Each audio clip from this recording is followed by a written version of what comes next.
Tune in most days of the week, and he'll be there schooling some ignorant creep, or catch him on a gaming whim. But this ain't a game to him. You could be a Bradley's baddie too. You could be a Bradley's baddie too. So join Jovan and get your critical cap on. 'Cause there's a Bradley's baddie inside of me and you. Good morning, everybody. Good morning. How you doing? How you living? How you cooling? How you killing? Welcome in. Welcome in. Welcome in. Welcome in. Say hello. Say what's up. Welcome to Anti-Maga in the Morning. Anti-Maga in the Morning is my new morning show. I guess new is not. I'd been doing a morning show. But now the morning show is going to be news and other stuff. News and discussions. News, politics, and discussion. So I hope you're ready, because we got a bunch of stuff to go over. A lot had happened over the weekend. I plan on morning shows being every morning, Monday through Friday at 8 a.m. So get ready for those. Yeah, so welcome in, welcome in. I hope everybody is doing good this morning. If I do end up getting some panelists over on TikTok, I will bring them in. I just realized I have to edit this picture though for that. But good morning. Welcome in, squad. How are we? How are we this morning? So what I need to do... Oh, no, I guess I don't. I just want to have chat on screen on TikTok, which is fine. Or Twitch. Yeah, I don't actually need to do that. Good morning. Welcome in if you're on Twitch. Welcome in if you're on TikTok. Welcome in if you're on YouTube. Welcome in. We have a lot to go over. Like I said, it has been a crazy weekend. A lot of stuff has happened. It has been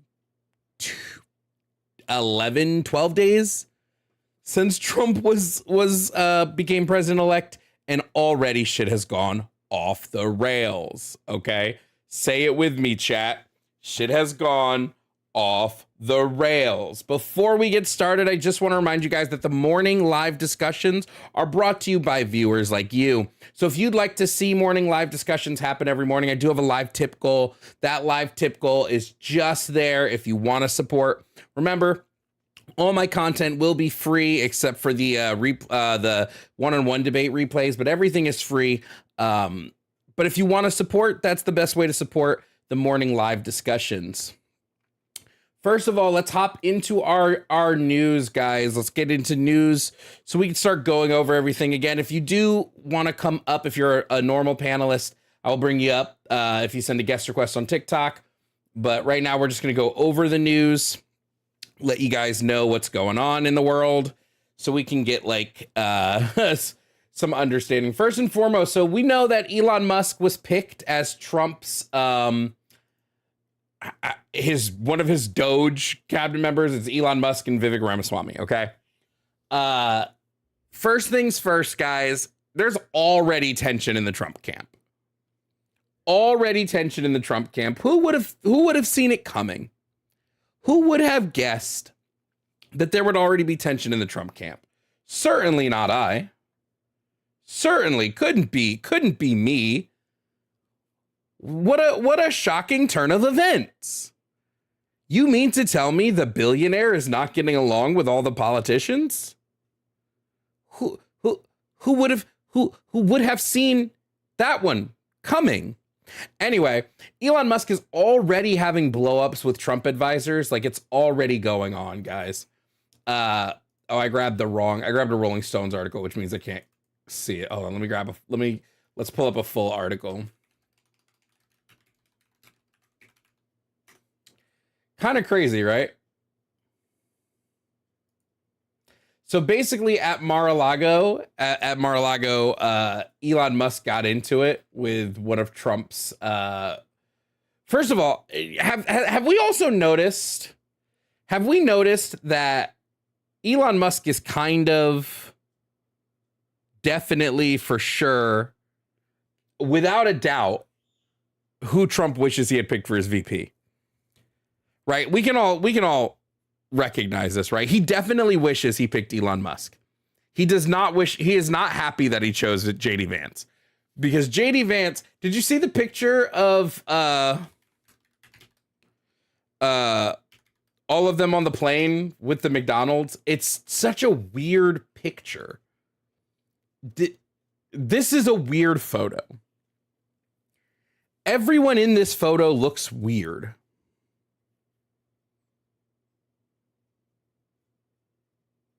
Everybody, the most normal one is Mike Johnson back here, but everybody else just looks kind of odd. Also, someone in the comments said wrong. Musk is South African, so he can't. I know he can't be VP. I said Trump wishes he picked him. Trump wishes he was his VP. That's why he's giving Elon Musk so much power. Everyone in this picture looks weird. Trump looks weird. Musk just never looks human. I don't know what the fuck is going on with Don Jr. And then RFK just does not look happy to be there. Just doesn't look happy to be there at all. So we know, so from reports from Mar-a-Lago, a longtime Donald Trump advisor and Elon Musk had a massive blow up in front of Mar-a-Lago guests last week, the latest sign of tensions between the men. The incident broke after a heated discussion led Musk to accuse Boris Epstein, I think is how you pronounce it, of leaking Trump's cabinet picks to the media. Axios reported. Epstein is said to have responded by telling Musk he didn't know what he was talking about. So it from the outside, it seems like very heavily that there's already massive tension between the Trumpers and the people he's bringing in. What I genuinely see happening is Elon Musk's Department of Government Efficiency or whatever, which strange you need two people to run a Department of Government Efficiency, but that's neither here nor there. What I see really happening is Elon Musk's is gonna really butt heads. I mean, a lot of people who Trump has backed with him are career politicians. Musk will probably butt heads with Gaetz. Musk definitely will butt heads with Vance. I think, again, this is why Trump has been spending so much time with Musk. Where the hell's Vance been? Where is Vance, bro? So we're going to see a lot of heads bump here. Again, he's already bumping heads with people on Trump's team. He's already causing issues. I mean, let's not forget Elon Musk is just a terrible person. Stole the bulk of his businesses, never actually did any real work.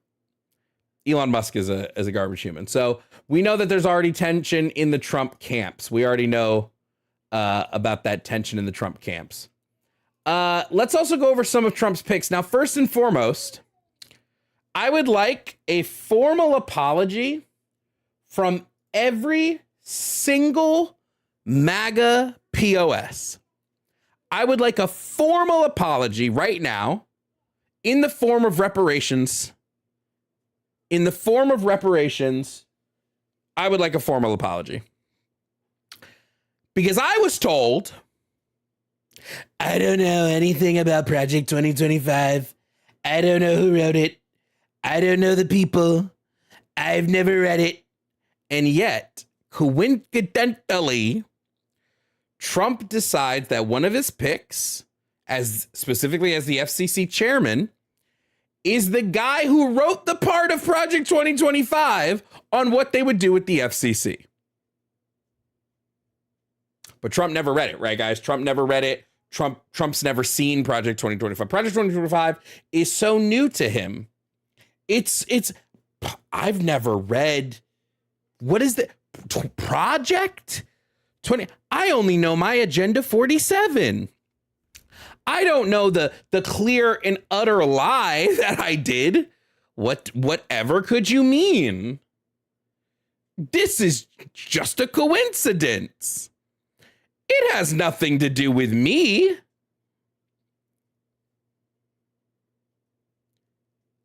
It would be funny if it weren't so comical. if it weren't so comical, guys, I would laugh more. But it's a joke, right? It has to be a joke. It has to do, and what's hilarious is all these people who are like, aha, we got you, we knew about it the whole time, and then we're all just like, duh. You didn't fool any of us. We know. We all know. We were all here. We were all watching. So again, Trump is eyeing Brendan Carr. He's picking Brendan Carr for the FCC chair. Again, Brendan Carr wrote the Brendan Carr wrote the part of Project 2025 that talks about the FCC. And what is Brendan Carr claiming he's going to do? He's going to fight censorship. That's he's going to use the government. And what's going to end up happening is you're going to see people who are labeled as woke start to get censored more, while right-wing conspiracy nuts are going to be pushed to the front. You're going to see a lot more Alex Joneses and a lot less Anderson Coopers. I promise you. Now, what's the likelihood most of these picks go through? We will talk about that a little bit coming up. We've got that to go over. Don't you worry. We'll be talking about that a little bit later. So Brendan Carr, the pick. Listen, guys, at this point, if you believe anything that comes out of Trump's mouth, I don't know what to tell you, except you are a fool.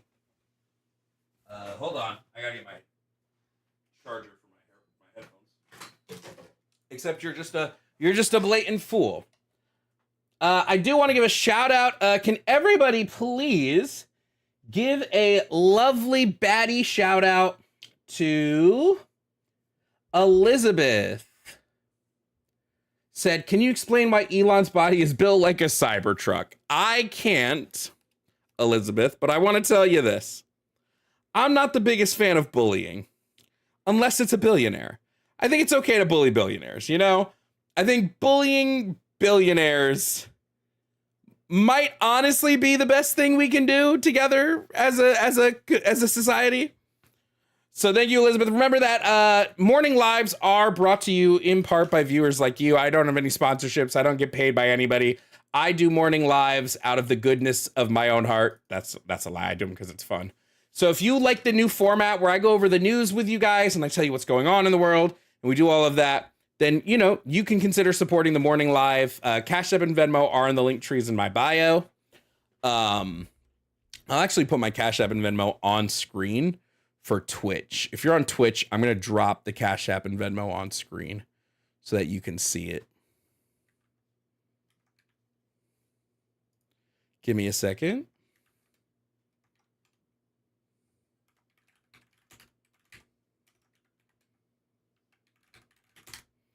And then I got to make it Comic Sans. Now, why do I make my fonts Comic Sans? I couldn't tell you. I just kind of find Comic Sans funny.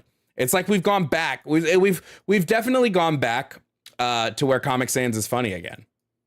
You know what I mean? Thank you for subscribing over on TikTok, JexTD.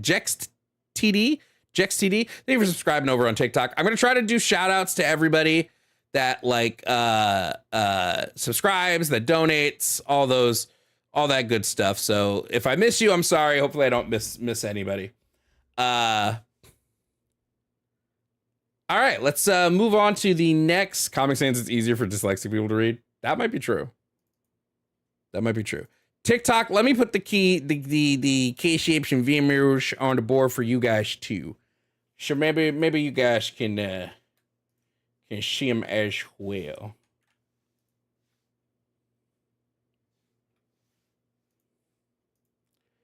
Started with a whisper.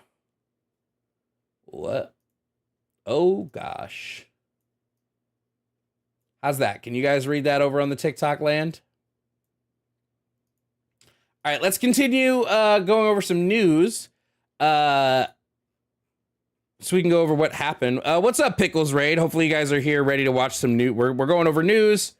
Welcome to Anti-Maga in the morning. Anti-Maga in the morning. So a few other things. Hey, real quick, Christina, thank you for the Venmo. Everybody say W, Christina. Show Christina some baddie love in the chat. Everybody say W to Christina. Some baddie love for the Venmo. Thank you so much, Christina. Remember, the live is brought in part by viewers like you. I do not get paid from George Soros. I do not get paid from Kamala Harris.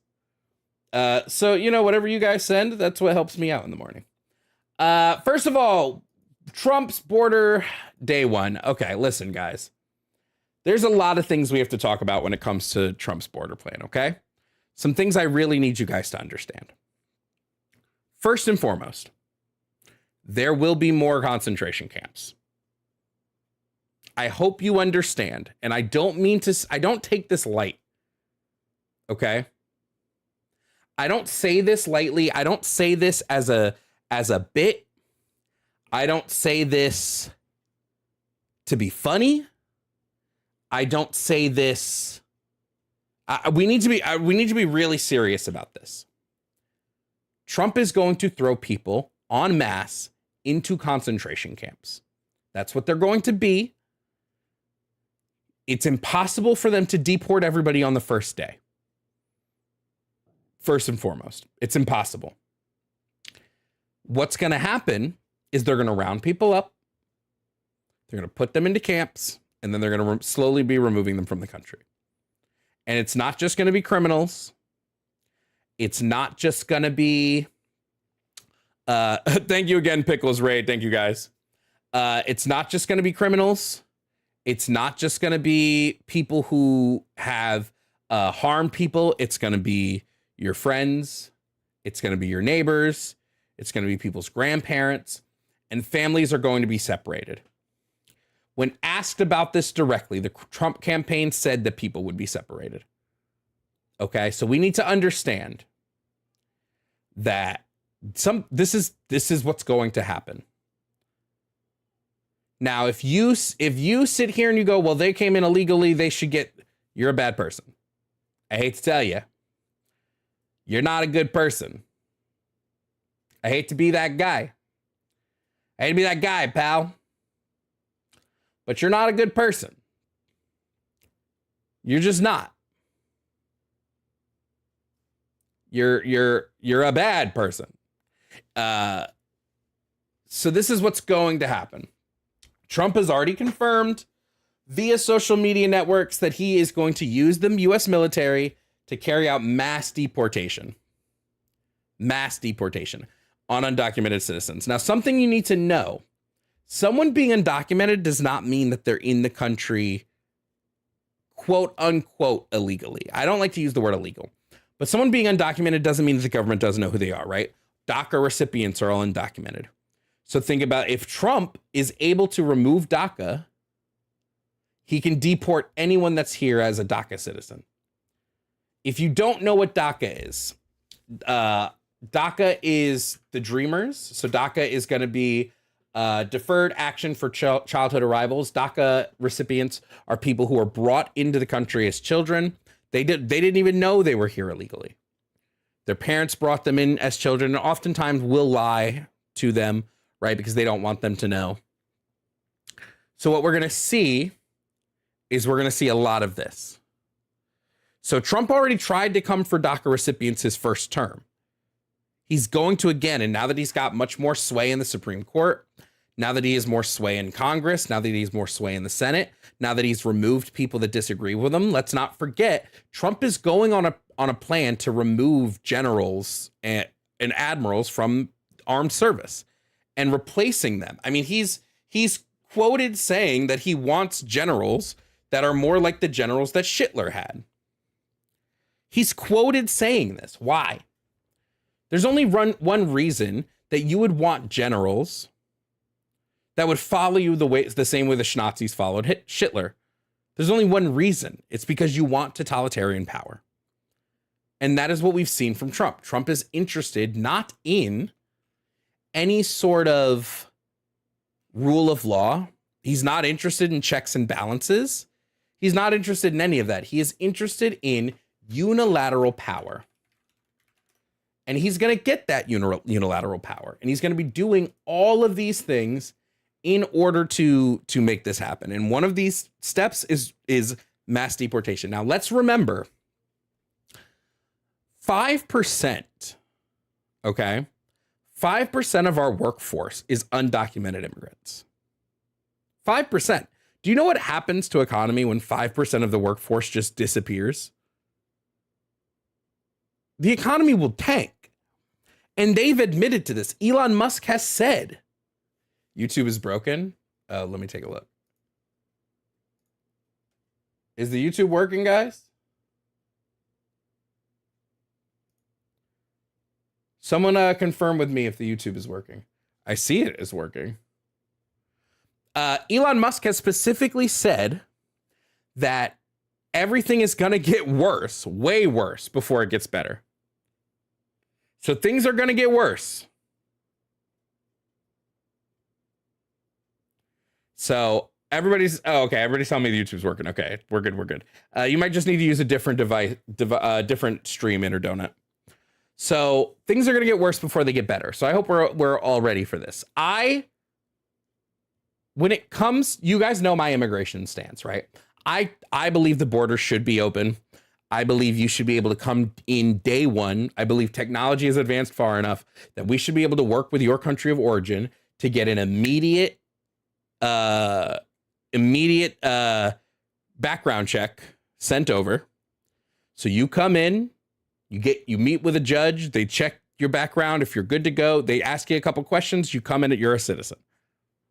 I think it should not be, or maybe not a citizen, but you're living in the country as a would-be citizen, and you'll become a citizen in like a year. You probably have to live in the country and work for maybe not work, but live in the country for a year. And then after that year, you get automatic citizenship if you want it. What about the program that Cubans are in? To my understanding so far of what the deportation is going to look like, people in on official programs are okay unless they cancel those programs. So far, what it's looking like is that if you're in on an official program, you are okay. I don't say live and work because I wouldn't force American citizens to have to work. So I'm not going to force non-citizens to work either. But most of them do come into work. Really quickly, I do want to just remind you guys, if you like what I'm wearing right now, this is merch. This is official merch in my merch store, jovanbradley.com, where you can get a bunch of liberation merch. More merch will be coming in the merch store soon. But we do have this wonderful Abolish Police and Prisons tee, this Capitalism Death Tour tee, as well as some other stuff if you want. JovanBradley.com. We have a lot of products in the merch store, so you can go and grab your hands on some pretty cool stuff, including a Commie Cunt shirt and a Bradley's Baddie shirt if you like being a Bradley's Baddie, and a Commie Cunt hoodie. JovanBradley.com, sponsor of this live stream and every live stream going forward. Also, a big thank you to Jen. Jen sent a Cash App and said, thanks for all you do and keeping us educated and supported. Thank you, Jen, for the Cash App. Can we give a big Bradley's Baddies W to Jen, everybody, please? A big old W to Jen. Jen, this live is brought to you by a viewer just like yourself. So thank you, Jen, for supporting the morning live stream. Next up, let's keep going. So to continue talking about this, so we already know who's basically going to be Trump's borders are. It's going to be Tom Homan.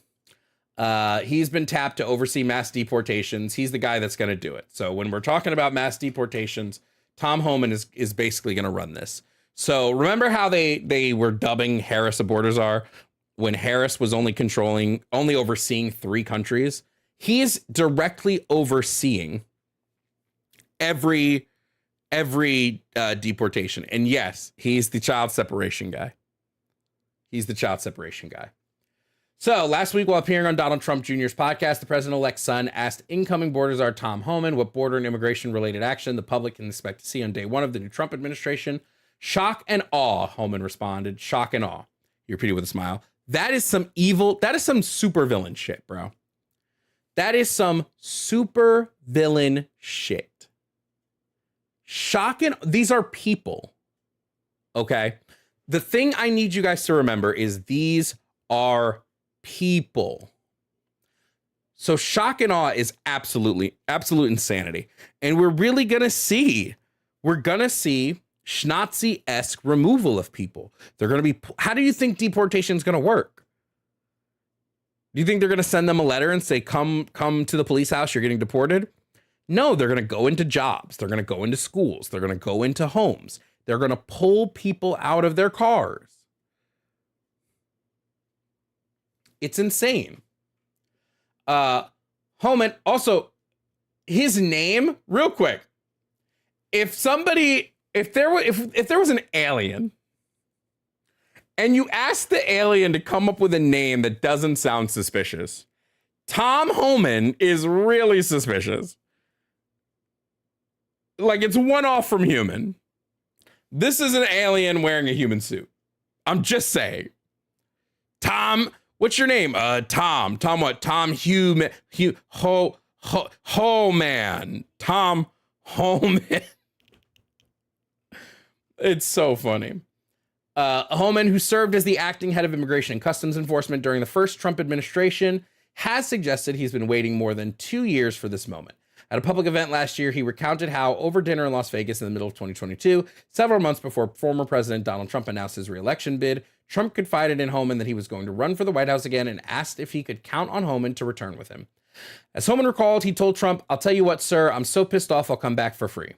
In the 2 years since then, Homan has used media appearances, public forums, and even a nonprofit charity he launched to make his case for a return to Trump's aggressive approach to border security and immigration enforcement, often wielding personal stories, government statistics, and merciless rhetoric to warn that violent criminals, potential terrorists, and other major threats are streaming across the border.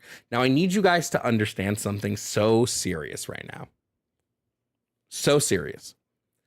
The amount of violent offenders that are going to be deported are going to be so minuscule compared to the amount of regular everyday people.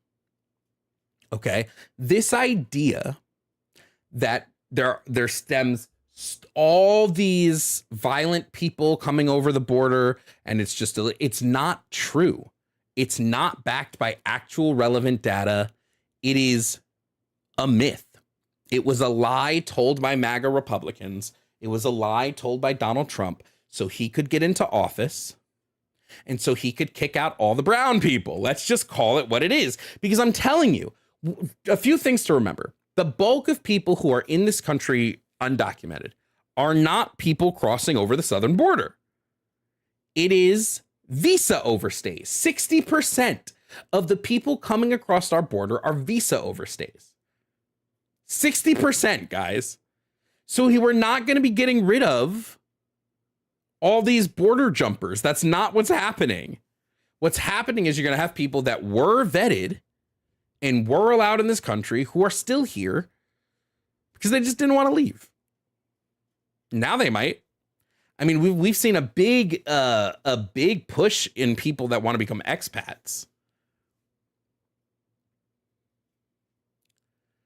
I fucking missed that. Hold on. Inspector Noah, sorry. Inspector Noah, thank you for subbing for your 7th month over on Twitch. Your support is so grateful and thankful, and thank you all. So yeah, here's what's gonna happen is the same thing that happens. So just get ready. Lainey, thank you for resubscribing for your 9th month over on Twitch. Thank you so much, Lainey. Thank you so much for the continued support, friend. So this is just, listen, I don't know what to tell you guys. We're in the fucking thick of it now, bro. So we're in the thick of it. Okay? We are in the thick of it. But yeah, we're going to see concentration camps. Also, what a terrible picture to use, ABC News.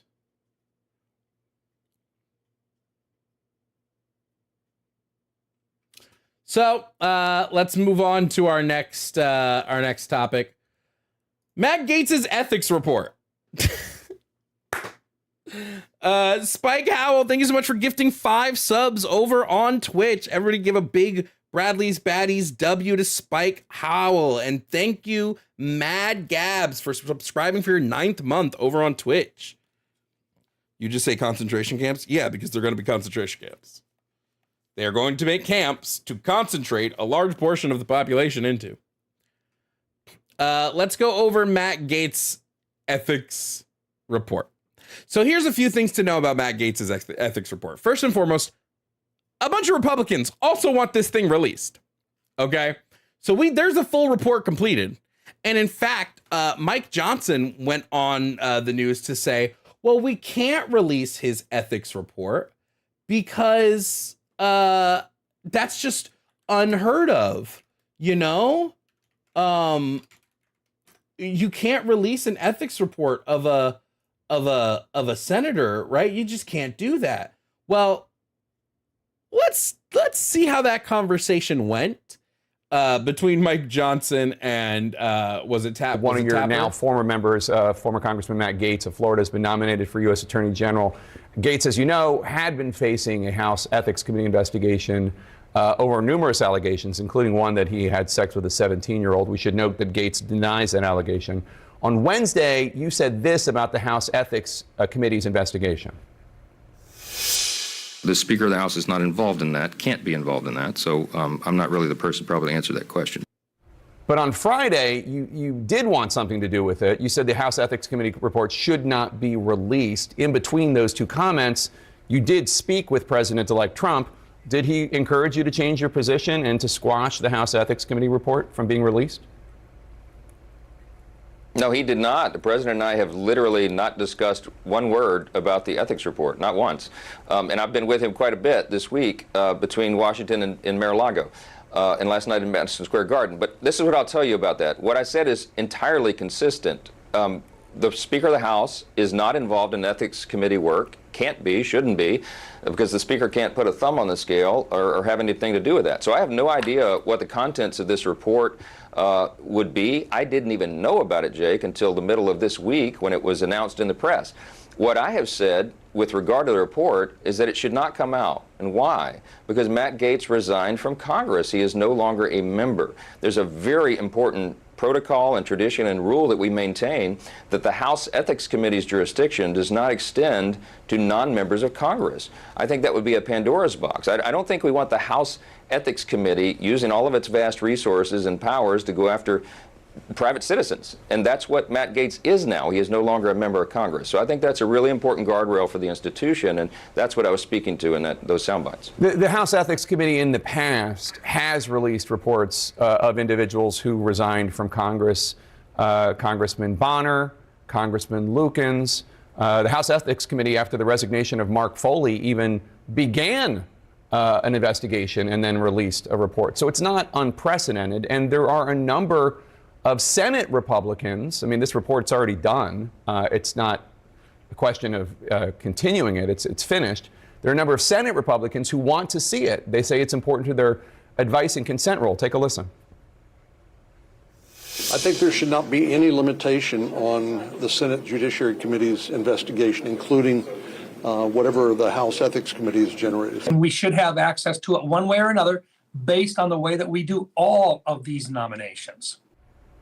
Don't the American people, and more importantly, don't the people who are going to be voting on Matt Gaetz's confirmation to be the top law enforcement officer of the United States, don't they have a right to see that report that has been paid for by taxpayer dollars?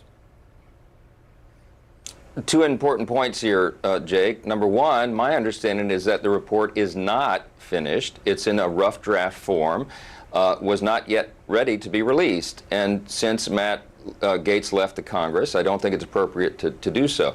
There have been, I understand, I think 2 exceptions to the rule over the whole history of Congress and the history of the Ethics Committee.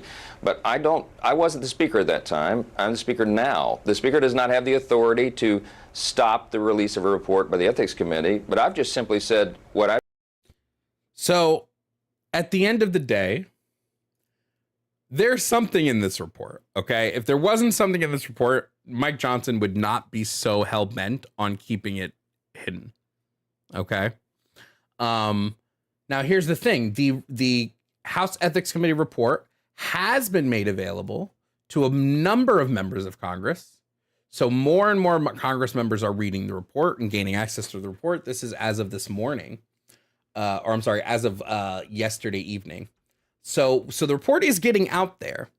Now, I wonder what's in the report. Could there possibly be stuff about Matt Gaetz sleeping with a 17-year-old? Who's to say? Who's to say? Who's genuinely to say? I don't know. But again, I would like to see what's in the report. Matt Gaetz, of course, being tapped to be the attorney general is one of the craziest things I think anybody has seen. Republicans aren't a fan of it. Democrats aren't a fan of it. Who likes this pick? Like, who genuinely looks at this pick and goes, this is a good pick? I sure don't. It's a pretty lousy pick. Now, there's already talks about them not pushing it through. Donald Trump has said that he's going to attempt to do recess picks. Mitch McConnell said we're not letting that happen. So right now it's a power grab in the Republican Party, which we all saw coming. Because again, Trump doesn't want these establishment Republicans in the camp. He only wants people in the camp who are going to agree with him. That's it. If you are going to disagree with Trump, he doesn't want you there. We've already talked about it. This is why he wants to get rid of top servicemen from our military. He does not want you there if you disagree. He wants you gone. And the fact of the matter is, everybody championing this idea that you as a president should be able to just get rid of people, that you as a president should be able to have no checks and balances. You want a dictator running your country. That's just it. You don't want a president. You don't want checks and balances. You want a dictator. Me personally, I don't want a dictator. I'd prefer not to have one single guy dictating how the whole country runs. There's a reason. Listen, there's a reason why 40 of his 44 previous cabinet members will not come back to work for him. His old vice president does not support him. So many people that did stopped their support. I have to be so honest to you guys. If I was at a job and I had a manager, I was managing a job, and 40 of my employees quit and cited me as the reason, do you really think the district manager is going to be happy with me at that point and keep me on if I'm going through employees at that fast of a rate? He's not.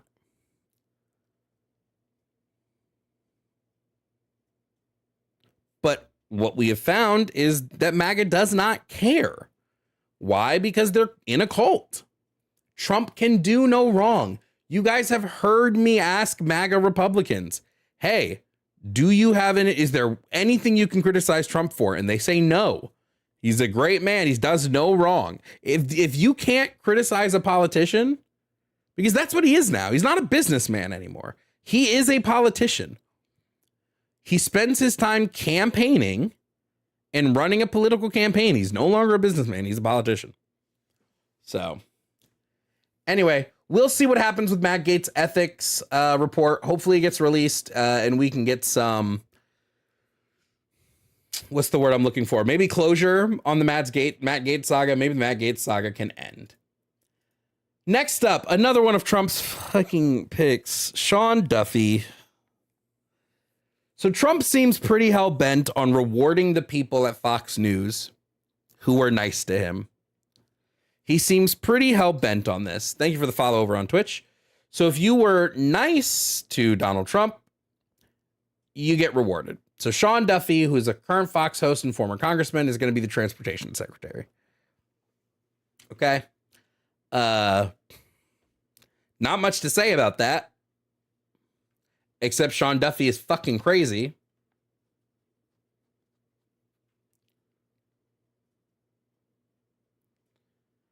Just remember, Sean Duffy was a reality star first, guys. Duffy's roots in the television business run deep. He appeared on MTV's The Real World in 1997 on another reality show called Road Rules All Stars, where he met his future wife, Rachel Campos Duffy, also a Fox host. He was a lumberjack. You want to tell me why he should be head of the Department of Transportation? Anybody? Anyone want to give me a reason? Want to give me something? Like, Jesus Christ.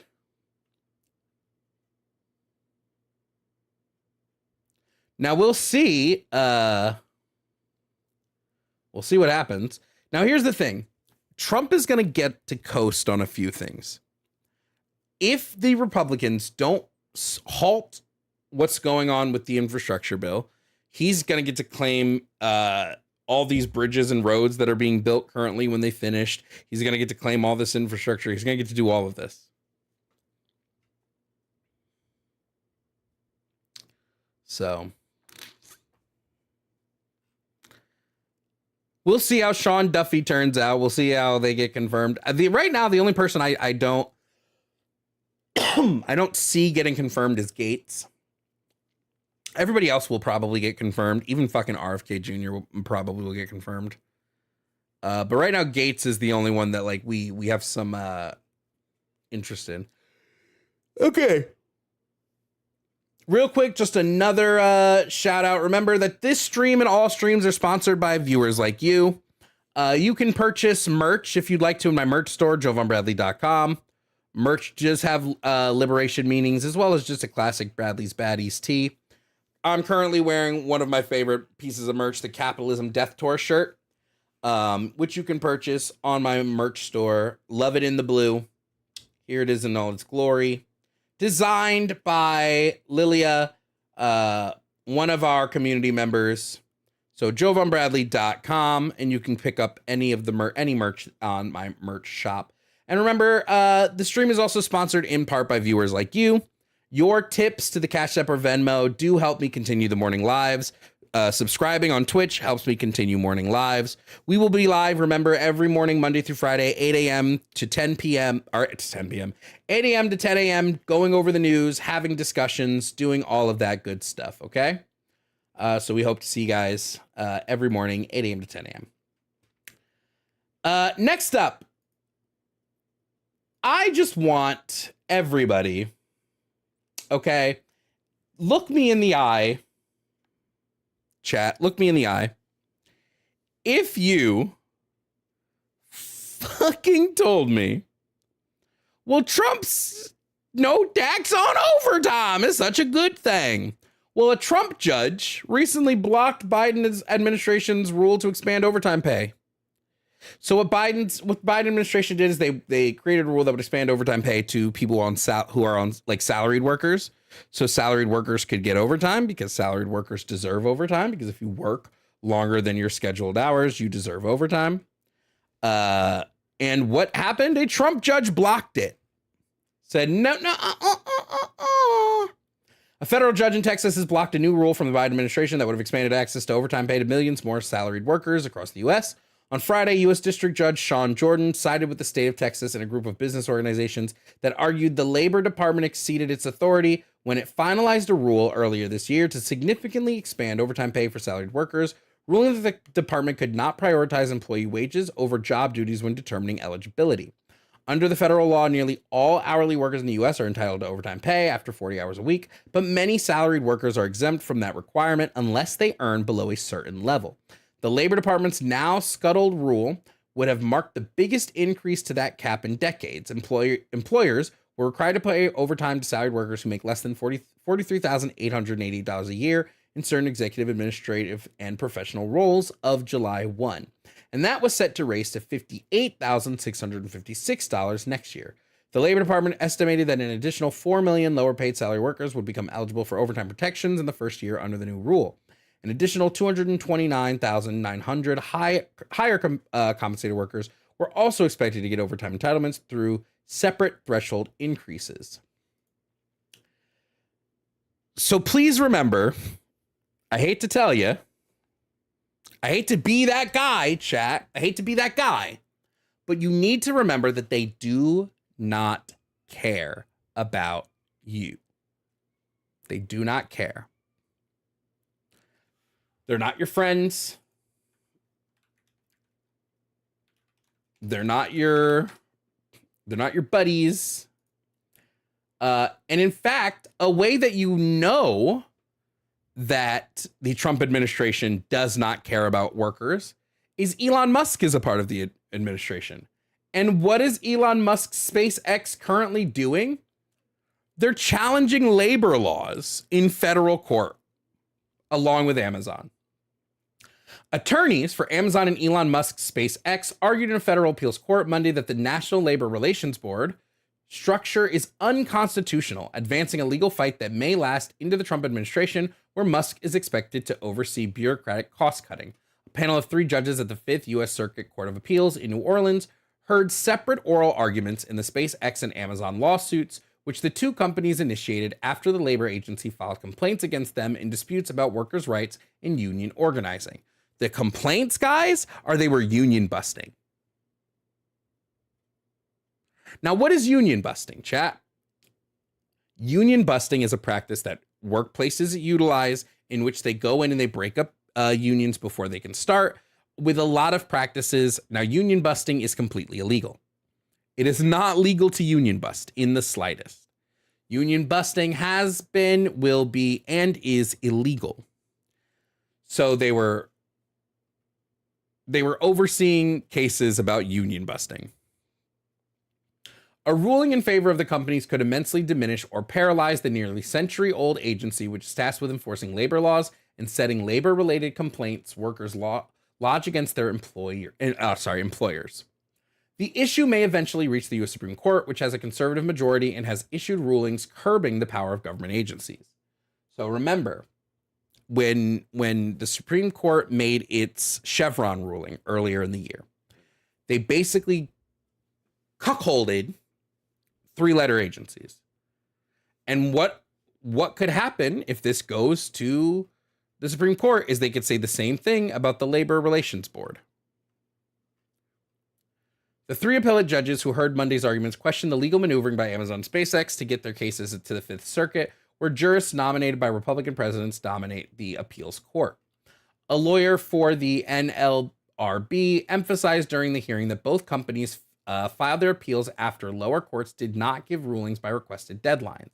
Michael E. Kennelly, an attorney for SpaceX, retorted that the government was relying so much on the procedural objections because of the alleged weakness of its legal argument, a claim that elicited some pushback from the panel. That sounds to me like the argument procedure doesn't matter if I win on the merits, Judge James E. Graves Jr., an appointee of former President Barack Obama, said. So we're gonna hold hope that the U.S. Appeals Court looks at this and goes, yeah, you can't do this. This is illegal. But who knows? We've seen Amazon go to crazy lengths to union bust. We've seen SpaceX go through crazy ways to union bust. Union busting is as old as time itself. So we know that this is happening, okay? And we know that these companies are getting away with it. They're getting away with the union busting. Okay? They're actively getting away with implementing strategies that break up your ability as a worker to protest and break up your ability as a worker to fight for your rights. And we've seen this. We know, now that we know Project 2025 is the go-ahead, for sure, we know that in Project 2025, they want to rework the work week. They don't want a 40-hour work week. So right now, you get overtime after 40 hours. They want a, 130-hour work month? So you won't even get overtime for the first 3 weeks of working. This is the country that they want. This is what they were fighting for the entire time. 160. Thank you so much, Lainey. So if you think that you're safe from all of this, you're not. Yes, Starbucks is also doing a lot of union busting. In fact, let's take a look at some of Starbucks union busting. Starbucks will close down franchises instead of letting their workers form a union. They will shut down entire locations. Let's take a look at some Right of now, Starbucks. today, there will be protests at Starbucks locations across the city and beyond. Demonstrators are going to be calling out what they describe as anti-union tactics from the company. And Starbucks workers won't be the only ones involved in these protests. Eyewitness News reporter Janice Yu live outside of a Starbucks in Midtown with more. Janice, good morning.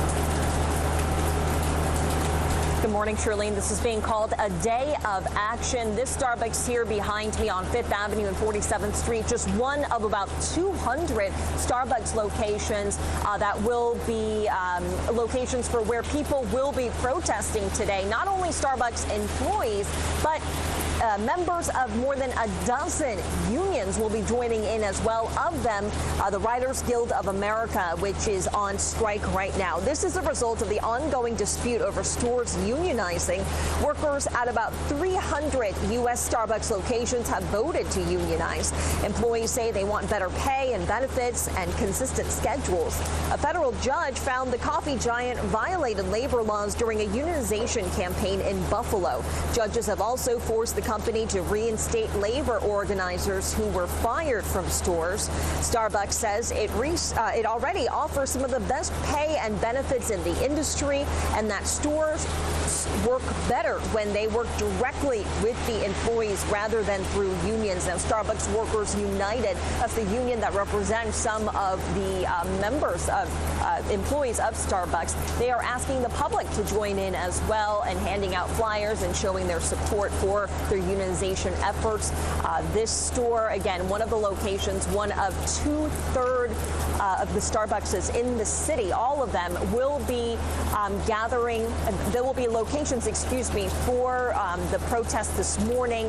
The local leaders are expected to join in here at this location as well. It all kicks off at about 8 o'clock.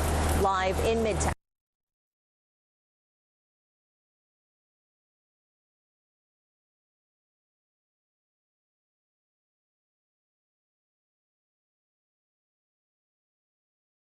Oh, I'm muted. Sorry.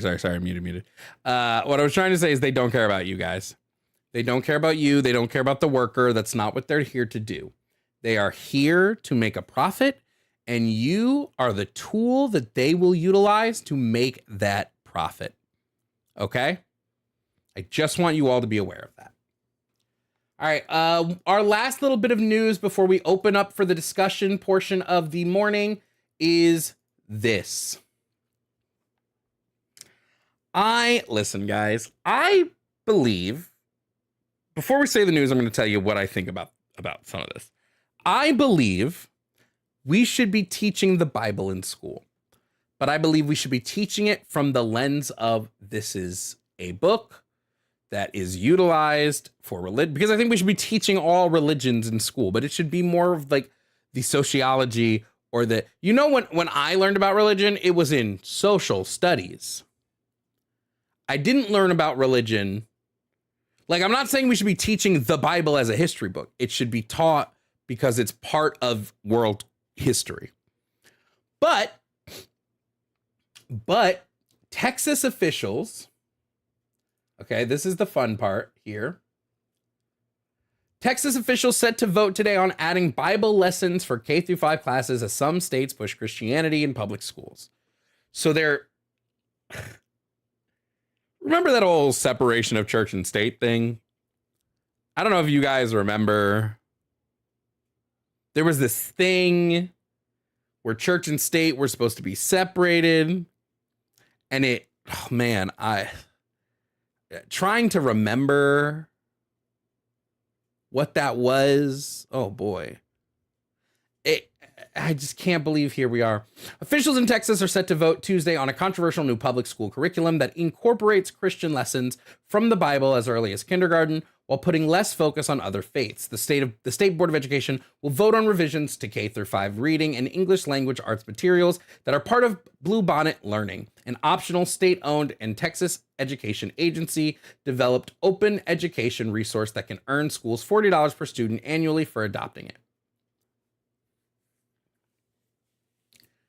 Listen, folks, I'm not for this. If you are for this, you might be a Christian nationalist. We should not be teaching the Bible in school. Yeah, $40 per student annually. So schools are going to adopt this for $40, bro. This is for $40, dude. It's fucking wild that this is $40 here. Can you fucking believe that? Can you believe what they'll do for $40?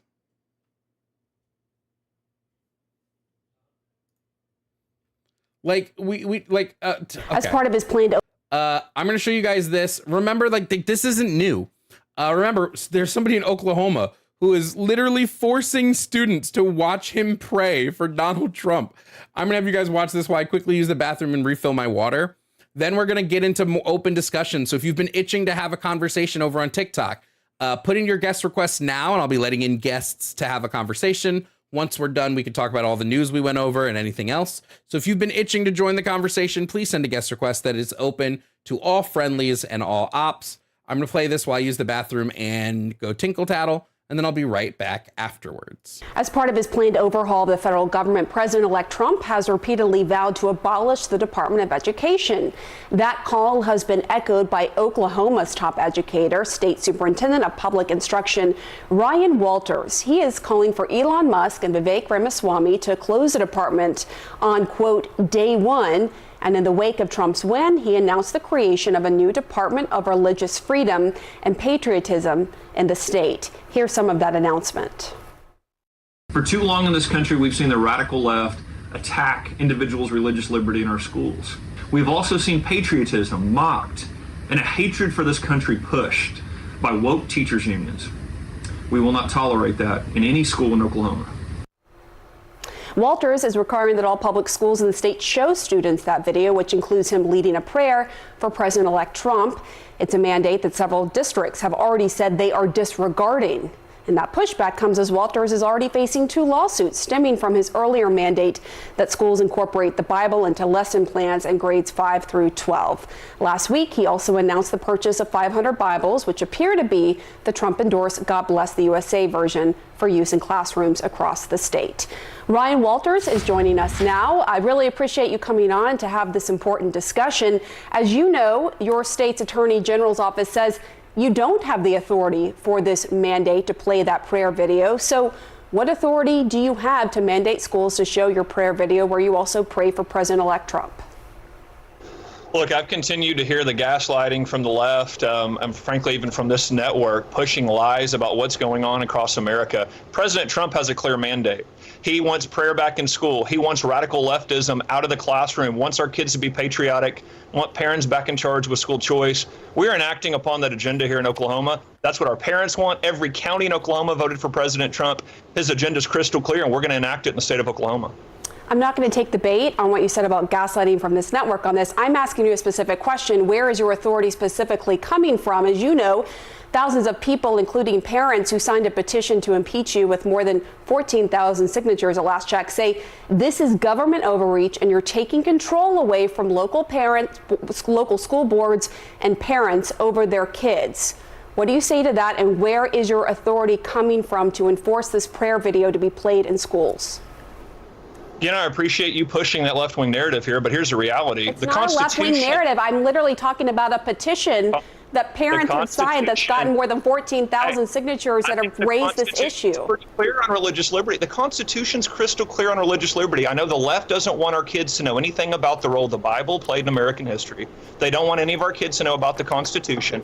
Our religious liberties are protected, and the left has driven the Bible out of schools, driven prayer out of schools, and everything in education's gotten worse since. Before we had a federal Department of Education and we had the Bible and prayer in school, guess what? We were leading the free world. This was the greatest country in the world, and we have seen every statistic has gotten worse since the creation of the Federal Department of Education and the Supreme Court pulled the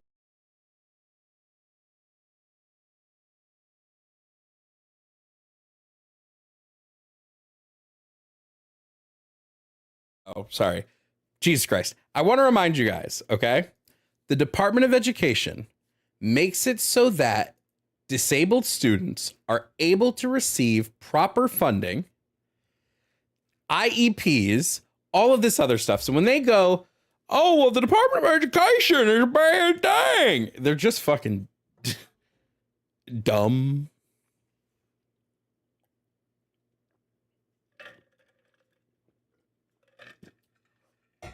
All right. It is now 9 o'clock. Hour 2 of our morning live discussions. I'm going to start bringing in people. Just a reminder, if you want to support the live, if you like this new format where I do morning news and then discussions, please consider tipping. I don't make any money off these lives except for tips. Thank you, Captain Black Sparrow, for the Cash App. If you want to see them continue tipping the lot, continue tipping, supporting the lives. Thank you guys so much for that. Let's start bringing in people, and we'll start having some discussions. When I let you in, please don't speak until I introduce you, just so that way keep mics muted if you are a guest, unless you are speaking. And we'll there's also going to be unannounced dropping on the morning live, so unannounced dropping. So you may get dropped. You may get fadoodled. So just keep that understood, okay? Hello. Oops. Okay, we're good. Hello, Lainey. How are you doing today? I'm good. How are you? You know, Literally, Lainey, woke up just a little bit ago. Got my breakfast burrito. I am chilling. Welcome to the morning discussion. What did you think, Lainey, of all the stuff we went over so far this morning? Oh my God. It's just like unending nightmare, I think maybe it would be the best way to describe it. Unending nightmare is pretty good. I'm not going to lie. Feels like dystopia. I agree. I agree with that. Am I in a movie? Are we in a movie? You guys, are we in a movie? Whatever movie it is, it's definitely not Party of Five. Seth, good morning, Seth. How are you doing this morning? I'm well. Seth, what are your thoughts so far on the morning discussion?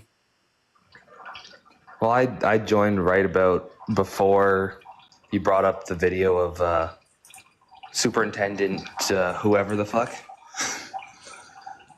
And I think that it's ridiculous that this is happening because they talk about the Constitution and yet they just completely ignore it to push their own agenda, like their own religious agenda. I agree with you, Seth. I do want to say thank you, Punisher, and thank you, Marcus, for the Cash Apps. Punisher and Marcus help support the live. Thank you for supporting the morning discussion panel in the morning news live. I'm glad you guys like morning news and discussions. We'll keep it going. Leah or Leia, I don't know how you pronounce it. It's Leah. Leah, what are your thoughts so far on the morning discussion on the news we've gone over and everything? I came in a little bit late. I was wondering if you covered Ukraine at all. We have not, but that we will be talking about that tomorrow. There's some movement with Russia. We have a whole thing to go over tomorrow when it comes to Ukraine. I'll drop out then because I'm coming back for that conversation. All right, no problem.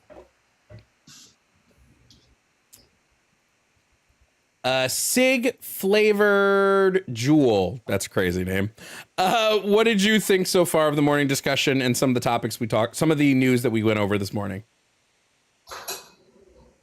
I think that every day that I wake up and I see a new pic or any news about Trump, I just lose faith in humanity more and more. Because, like, how did almost 75 million people vote for that man? And then he does this and they're still here for it? I'll tell you the answer. Racism and or misogyny. Yeah. Sorry. All of those. No, don't be sorry. Don't worry. That's what it is. And then Austin, good morning. How are you doing this morning?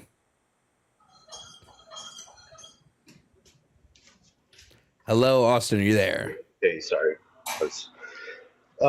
Yeah, I'm pretty terrified, honestly. Like my wife is having our son next month, so it's pretty scary. And I grew up in the church and have had like a lot of deconstructing to do. So I mean, I do have that, so I know I'll be able to be like, yo, this is what they're teaching you, but they're leaving all this stuff out, you know.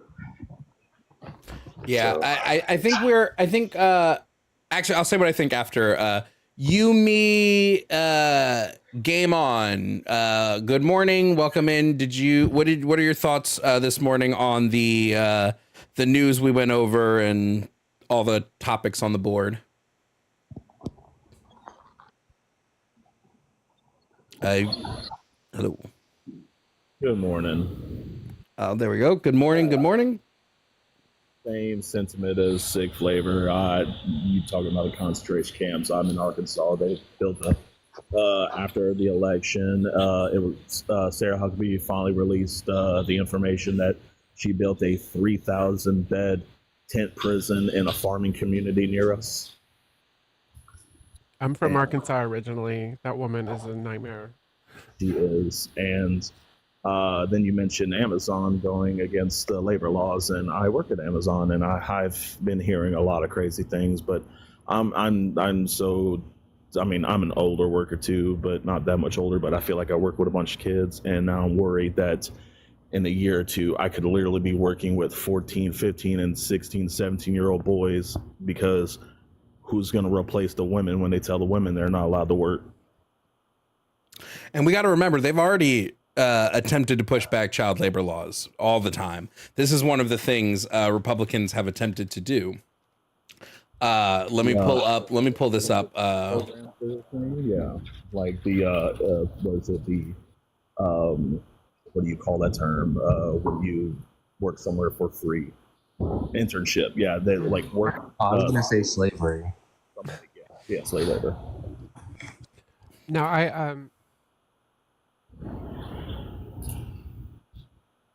Oh, can't hear you there. Defense.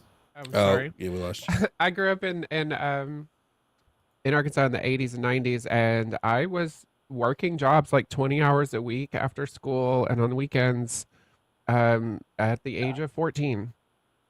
Like, there were workarounds even then. Like, I worked in Louisiana. I mean, I originally lived in Louisiana, then moved to Arkansas, and it's no difference. Either you work in factories here, or you work in seafood down there. It's you work at a young. But the other part that's scaring me with the education part is that, like, luckily my first child was able to experience the early pre-K and pre-K, the early development programs that are available. And now that I have another one on the way, I don't know if they'll be awarded that benefit.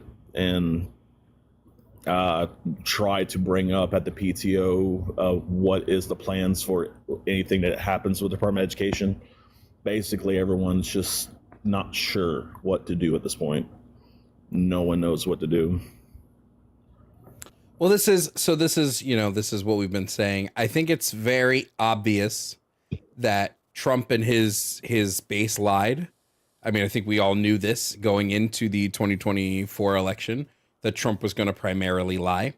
And I think where we are right now is those lies are being admitted to. And right now, we need to see if his base is going to accept that he lied, or if they're going to try to pivot away from it. It would appear that they're trying to pivot away from it. I mean, I haven't seen anyone directly address, except on Fox News. Who's that woman on Fox News on the panel discussion that's like always dogging Donald Trump? Oh yeah, on the 5. She's a hero. She's like the only like saving grace on that show. What's her name? I don't know. Feels bad. I don't know it. Is it Jessica Tarlov? Jessica Tarlov. Yeah, Jessica Tarlov, because she's got to smell the alcohol off its immune hero all the time. She said the other day, she talked about literally like a couple days ago about how they were lying about Project 2025. Oh yeah, everyone's gonna bend I've seen some of these Democratic how horribly it's doing to others, and they go, okay, well, I guess we got to step in line, otherwise that's gonna be us. Yeah, no, I agree. Trash can. Good morning. How are you doing? What are your thoughts? What are your thoughts this morning on the morning live discussion? I'm good, man. I'm good, man. Thanks for having me on. I just want to talk about that last video, the Bible mandate in Oklahoma. So Oklahoma's already 44th in education and last, 50th, dead last in test scoring. But please go ahead and teach the Bible instead of all the other shit we actually need.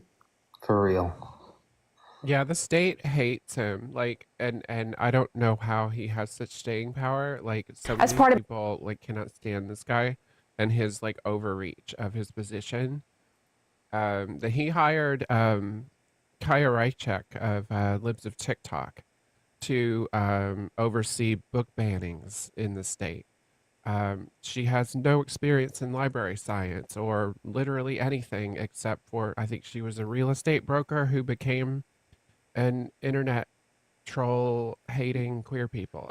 Like that Yeah, that's her whole she's the experience. worst. She's the worst human.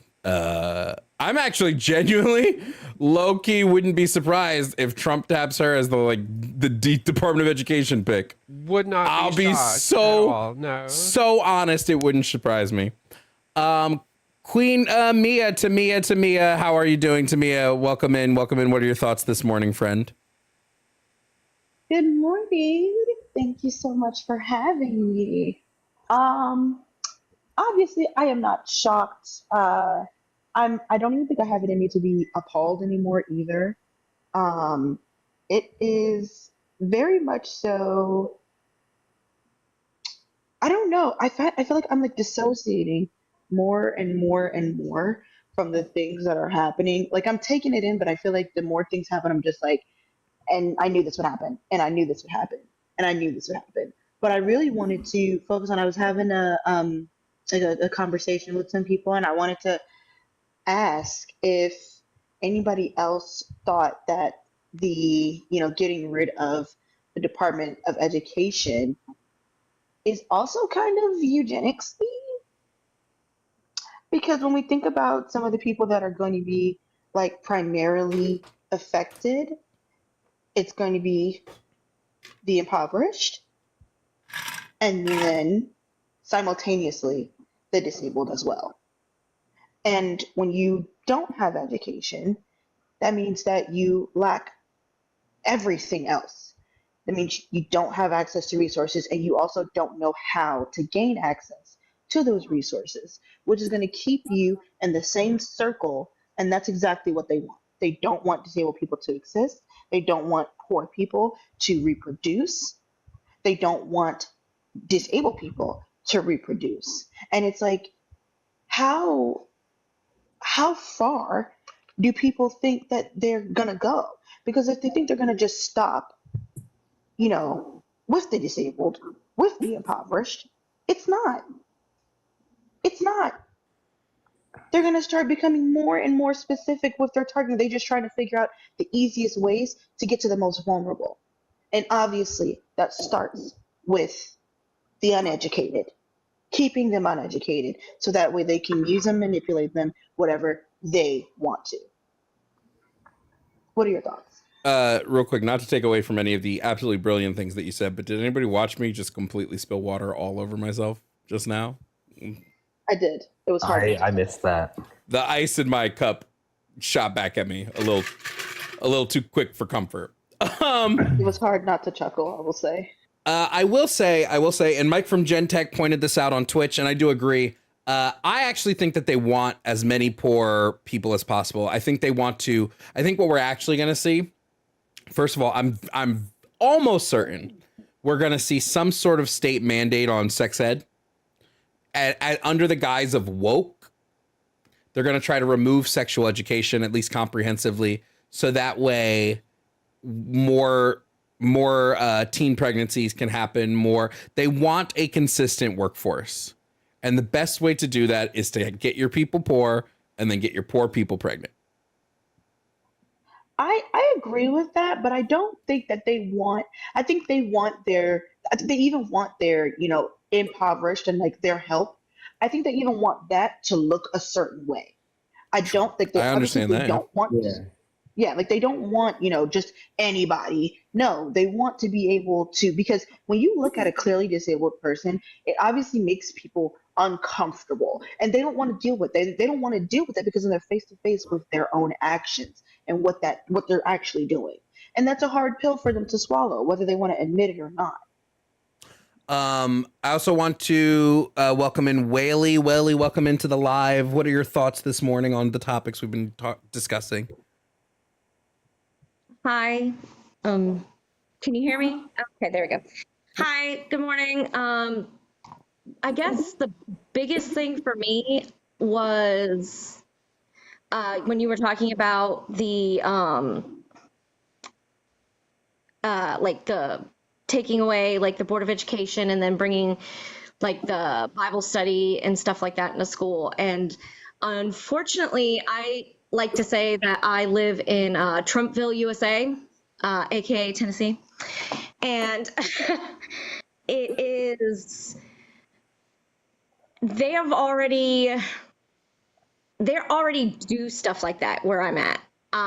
It's like everything that I have actively worked to provide my children with and teach my children about exclusivity and things of that nature, and teaching them like real history about the things that have really happened in history and the reality of situations, and teaching them about systemic racism and teaching them all of these things. And then I send them off into the public education system, into like these public school systems, and they are systematically dismantling already what I have been teaching my children. And then they have to come home to me and they're like, Mom, the things that you say is not what they're teaching us. And I have to sit there, like I've literally had to sit there and open up their books with them and be like, yeah, and this stuff right here, this whole entire section, that's not true. None of that, what you're saying, he's seeing in here is true. That's not how that happened, And I don't know if that's everywhere or if that's just because of where I'm at in located. And I know that Tennessee is not ranked high in the education system, and it's very unfortunate. And the thing that really just absolutely terrifies me is I have my oldest, who is, for one, she identifies as queer. She is in this place that is very judgmental, very scary for her to be in school. She has found a very nice, like niche group of friends that are very welcoming, and I'm grateful for that. But it doesn't stop her from having to face off with some of the things that she does face off with. And she also is autistic and has a 504 because she does not qualify for an IEP. And if they do take away the Board of Education, this is going to affect her astronomically. Like, she will not be able to go to school, and I cannot afford to homeschool, not to mention almost all of the accredited homeschool programs in the state of Tennessee that they will accept through their programs are religious affiliated. It's like, what am I supposed to do other than uproot my children from their entire family? Like, because my whole family lives here, my husband's whole family lives here, and we have surrounded ourselves with an entire community of like-minded people. It's just, I think Alina said it best when she said that I feel like I'm living in a dystopian nightmare. Every day I wake up and I feel like I'm living in a dystopian nightmare. Yeah. I think you're doing what you can do. Uprooting your family is not an easy thing. I think a lot of people don't realize that when someone says, like, I'm afraid of my own state now, It's like, well, just move, and that's not an easy thing to do when your family is there and when your whole life is there. I think you're doing what you can by like building community of like-minded and like-hearted folks. I'm glad that your kid has, some support at school with their friend group. That is huge. And and also you're supporting your kid. Like, that is one of the hardest things growing up as a queer kid in the South is having your parents be your first bully. So, I think just you gotta stay strong for them and know that they can't change who your kid is. They can't. There's nothing they can do to change it. And the crazy thing is that like they want to take away the federal control, which actually will make their schools in those red states worse. And they're justifying it by saying, well, look at all of the crazy stuff they're teaching the kids, all this woke stuff and blah, blah, blah. And meanwhile, I taught in public schools, both at the high school and elementary level for 14 years in a blue state. It was pretty boring with regard to that stuff, like pretty lackluster as far as, teaching like real history and, comprehensive SMEX ed and stuff like that. It was like literally one day in 5th grade. And very rudimentary and had no queer business in it at all. There are 8 states that do it, and all that they see are positive outcomes of like less bullying and so forth. But like, the fear mongering is very powerful. But we just have to hang on. We have to hang on and try to get there. Can I just add one more thing and then I'll get out of here about we've been talking about the abolishment of the Department of Education. I haven't heard anyone bring up student loans. So they're going to take shit from us. Obviously, there's going to be no free lunches, no free lunches, no special need funding. Is going to cut back on curriculums, but they're also going to line their own pockets, right? Because the Department of Education gives out 10 million loans each year, and they're just going to privatize all that shit now. So they're just going to take from us and then line their own pockets. Yeah, we're about to hit a really crazy time. Real quick before we move on, I do just want to thank Poking for becoming a tier 3 member over on YouTube. Remember the memberships on YouTube get you access to content early. So a tier 2 membership gets you access to all my videos 48 hours early, and a tier 3 membership gets you access to all 1v1 debate replays. So if you would like, you can subscribe over on YouTube. You become a member, and members support me, as well as if you want to support the tip jar, please consider Cash App and Venmo are on the screen. If you want to support Morning Lives, this is what I do for a day job. I'm supported by you guys. I'm not supported by any media agency. I'm not supported by anybody else except for the people in my streams. Also, thank you to Clumsy Yakko for just now subscribing to the Twitch. Subscribing to the Twitch is also a great way to support if you like watching on Twitch and that's your preferred channel. Also to Mia, who is literally sitting there. Thank you to Mia for the Cash App. Everybody say W to Mia. Also remember to gift the panelists, please. The panelists are here putting in their emotional labor, so please consider gifting the panelists as well. I want to let Sicarius go because Sicarius has been here and hasn't gotten a chance to speak yet. So Sicarius, go ahead. Can you hear me? Yep, we can hear you. So I agree with everything you guys have said. They just want the red states to just be dumber and it's already so bad. It's just gonna get worse. It's the bottom of the barrel level of education, and they just want good bootlickers to work for have. I'm sorry. Make more babies and just work for them and just keep the cycle going and just never think at all about what's being done to them and any of that. But Javon, I had 2 questions. I agree with most of what you said, but you said people shouldn't be forced to get rehabilitation under Trump's camps. But you've also advocated for people who commit crimes to be rehabilitated. Would you say that's justified?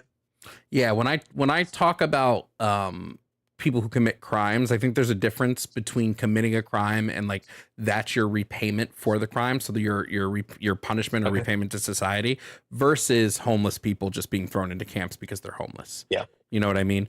When we look at the homeless population, we know what actually works in getting them off the streets, and it's not forcing any type of rehabilitation or medical care.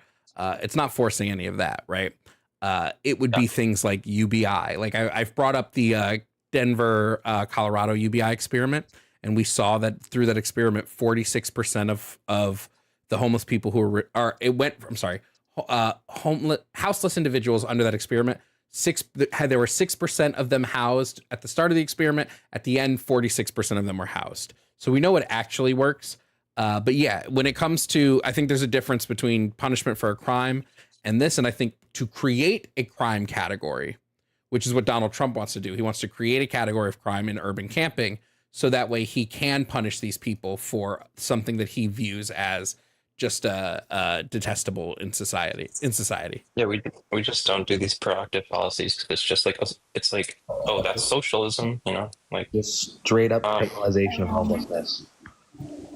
But I also had should we send politicians and billionaires and give them restorative punishment who've exploited the working class after our transition to communism, or would we just like let them be? Depends. If they're like, if you want the actual thing, most likely communism will happen through revolution. If they get with the program, great. If they don't get with the program, then I got a wall in your face. Okay.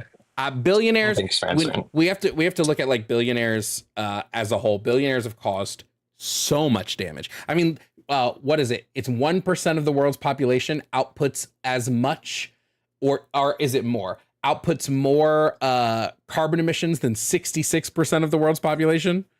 Like, they're slowly killing us, and we're just letting them. It's kind of crazy. But yes, good question. Personally, I think that they should be given the option to be rehabilitated back into the working class. And if they don't take it and they want to fight back, Paris had a pretty good idea with them guillotines. You know what I mean? Can I ask you something off of that, Jovan? Yep. Go ahead. So do you think Donald Trump is late stage capitalism's attempt to like put things into hyperdrive? Yes, I think that's part of it. It might not be conscious, but like when we're looking at putting Elon Musk in charge of government, if we're putting billionaires in charge of government efficiency. Yeah, I was gonna say that's definitely Musk's plan. Yeah, if that's not corporatism, I don't know what is. Or no, if that's not crony capitalism, I don't know what is.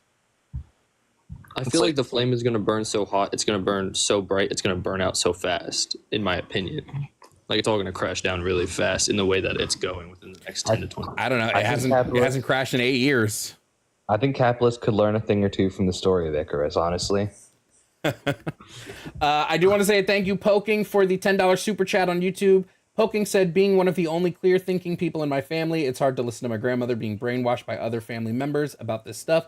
Thank you for always keeping us updated. Thank you, Poking. You are so welcome. If you guys do send Cash App, Venmos, or super chats on YouTube, I will try to read them all out loud. I do just only put Cash App and Venmos on the tip jar just because super chats I don't get for another month or so. Sarah, thank you so much for the Venmo. Sarah said, thank you for your work. Thank you, Sarah. You are welcome. I never need thanks, but I will always take a tip.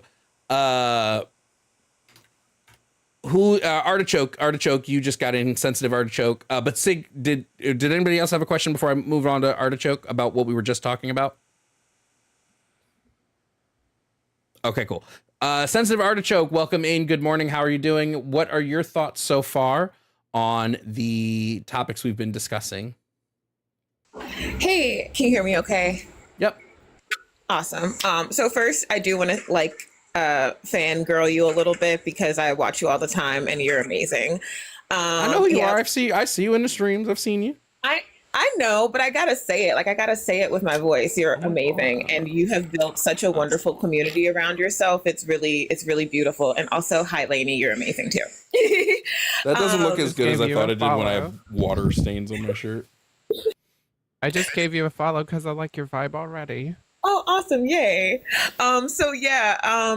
With all of the topics, I am trying not to be stuck in a state of terror because I am currently in school for social work.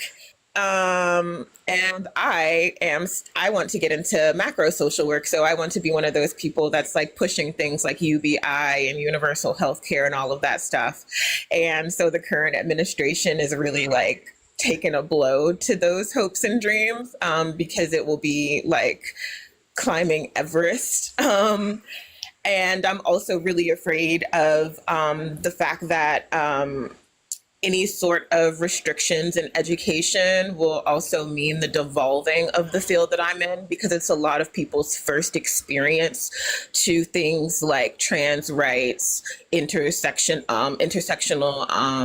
feminism, or critical race theory, or any of that stuff. Like my 101 classes are people's first experience in it, and I'm like up there like with the professor, half teaching it with them, because this is what I think about and this is what I do.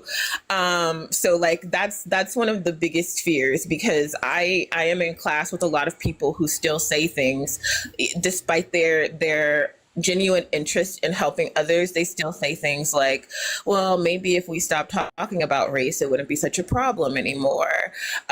So like that's one of my worries. And then the other thing is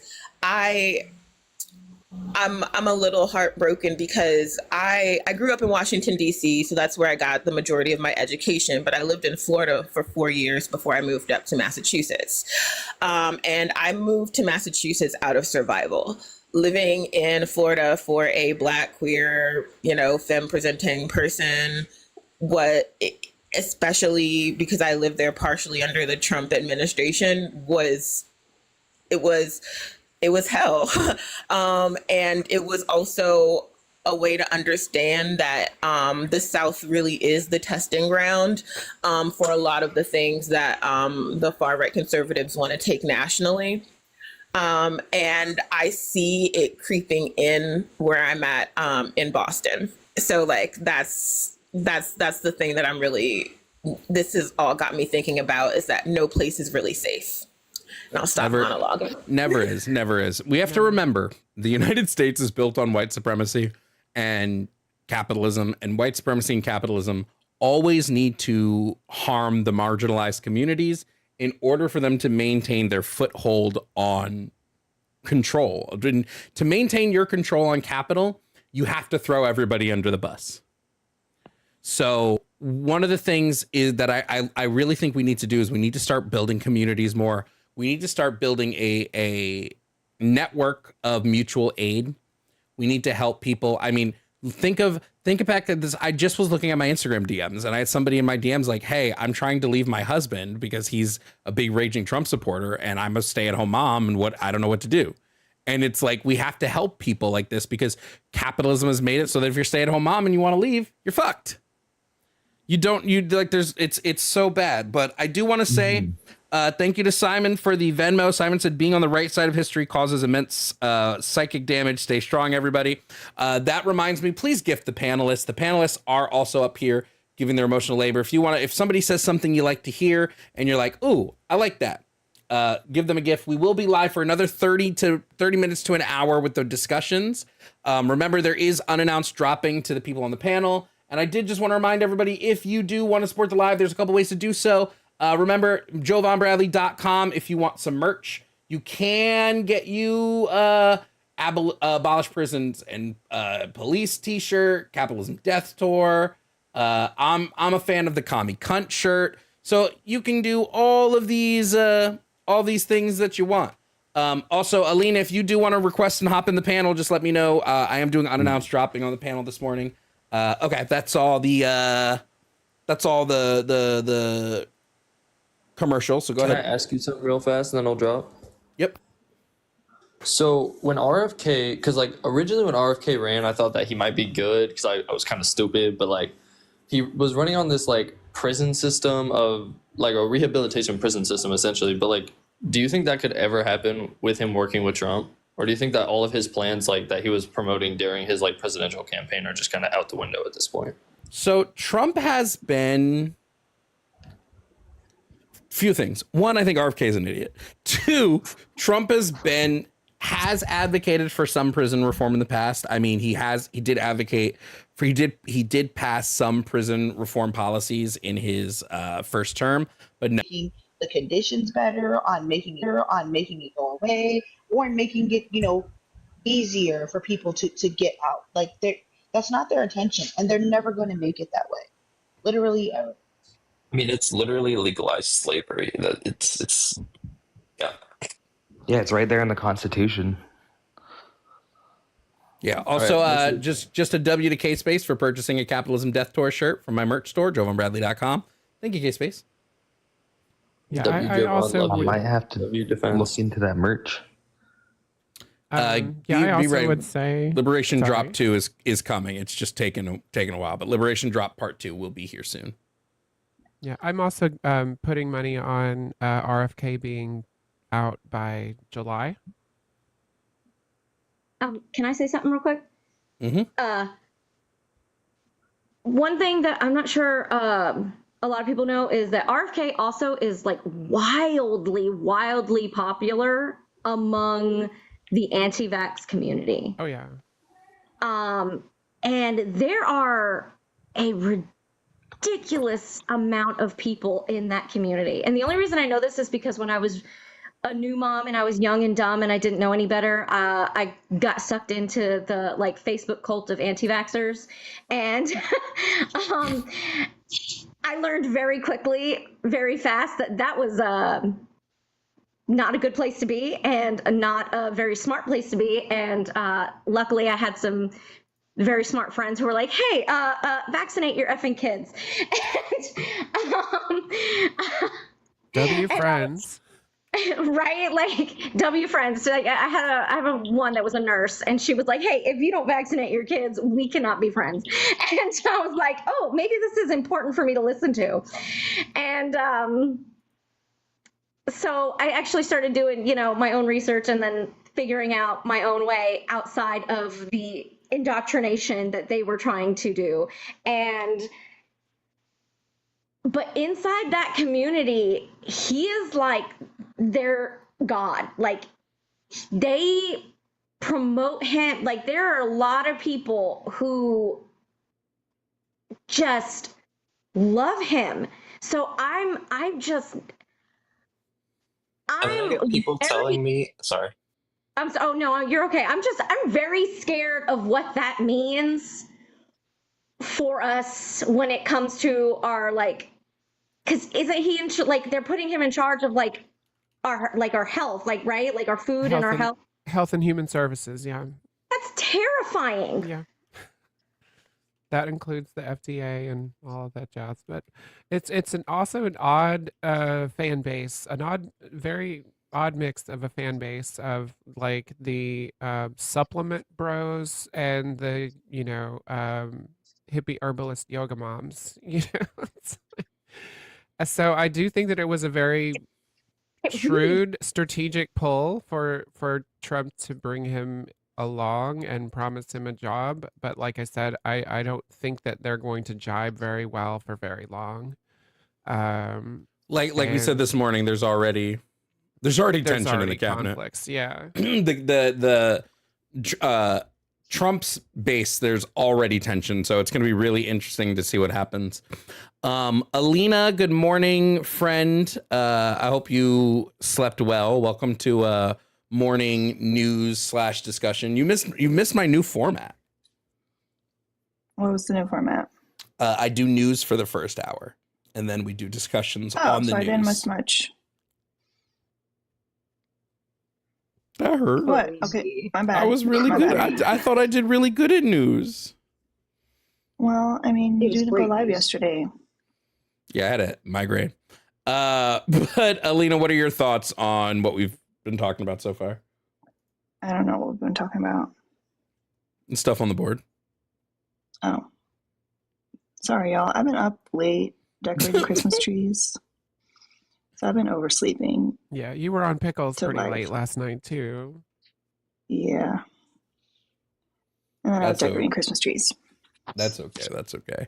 Help But Satan. Help Satan. Good wait, morning. Well, oh, sorry. Go ahead, Alina. I thought you were done. You said you didn't have any no, thoughts. I was just messing around. Oh. Just joshing. First, my first thought is that I'm very upset that I asked for brainworms in the chat and nobody gave me a single brainworm. What's that about? My people know better than that. Where are the brainworms? Oh my gosh, not Alina acting like a man walking into this panel with no idea going on. Yes, exactly. I am channeling my mediocre white man. Thank you. I think I'm doing great. The cabinet picks are trash, absolute trash. I think that he's literally just surrounding himself with fellow essayers. It's kind of weird. They almost all of them have an essay allegation. It's suspicious. It's almost like that deep state that they used to talk about with the Clintons and like it's very suspicious. But the only one that is kind of normal, which is bizarre for me to say because I hate him so much, is little Marco. Only because he has a resume. That's all. Those are my thoughts. Thank you, Alina. Thank you, Alina. Help Satan. Good morning. Welcome to the discussion. What are your thoughts? Hi, Jovan. So I agree with everybody on the panel. I don't want to just say the same thing over and over again. I came on because, I heard you, Sensitive Artichoke, and I definitely feel you. And I wanted to give a message of, if not hope, because I think that sometimes people say that and it can be a little naive, at least reasoned optimism. I'm in law school, and I'm in a law school that's super unusual because it's super left-wing, which is not common for law schools. And I just wanted to say, we really need social workers really bad, and we need good social workers. And I was raised by a social worker. My mom has been a social worker for 35 years. She has her master's in social work. And that influenced me a lot in terms of the way that I approach my future legal career. So I just wanted to say, I know it's really difficult, especially when there are people in your classes who are saying really messed up things. But I just wanted to say, I believe in you. We really need you. And from future lawyer to future social worker, please don't give up, because we need you so desperately. You make our jobs easier, and you make our jobs more effective. I can't do my job without you. So thank you. I hope that this motivates you to continue at least. And yeah, that's it. I think I'll drop down now because I just wanted to share that. Can I backpack on that too? My wife has a master's degree in social work, and I actually know the clinical director of the Boys and Girls Club in Boston. And I heard you're in Boston, so one good thing you got going for you at least is Massachusetts voted unanimously blue, so that you got that going for you.